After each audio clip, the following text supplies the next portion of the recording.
All right, so yesterday we talked about the Third and Fourth Amendments. We also got in a little bit of discussion on the Second Amendments. There were some comments on that Second Amendment video, the second one, that I'm going to talk about later. But for today, I want to talk about your Fifth Amendment rights. We're now going to get into the rights of accused person. So if you're accused of a crime under the United States Constitution, what rights do you have? Your Fifth, Sixth, Seventh, and Eighth Amendments all cover the rights you have as a person accused of a crime. Your Fifth Amendment is probably one of the most well-known yet still misunderstood amendments. Under the Fifth Amendment, you have several rights. Probably one of the most well-known rights of that is pleading the Fifth, or your right not to testify. It's also been referred to as your right to not self-incriminate. If you are accused of a crime, you do not have to be made to testify against yourself. You're not required to get up and say, I did these things at this time.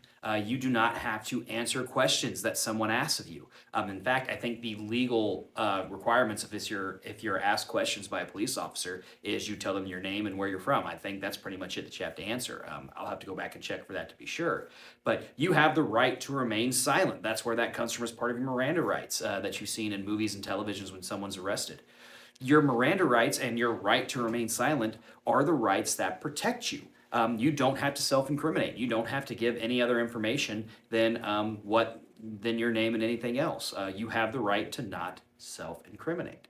That is not an admission to get. Also, by the way, if you plead the Fifth Amendment, that doesn't mean you're guilty. It just means you're choosing your option to not have to provide information about what you're doing as a person or anything else. So, Fifth Amendment gets misunderstood. It also has a bunch of other rights. One of the other biggest rights under the Fifth Amendment banner is your right to due process. If you are arrested and charged with a crime, you are entitled to a process.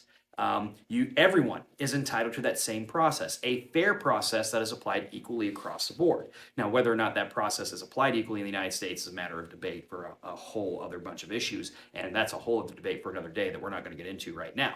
But according to the Constitution, you get the due process of law, which means the court and the criminal system and the federal system and the government has to follow a certain amount of steps in order to take your rights away. Specifically, in this case, if you committed a crime, your rights to freedom or your rights to have to pay compensation.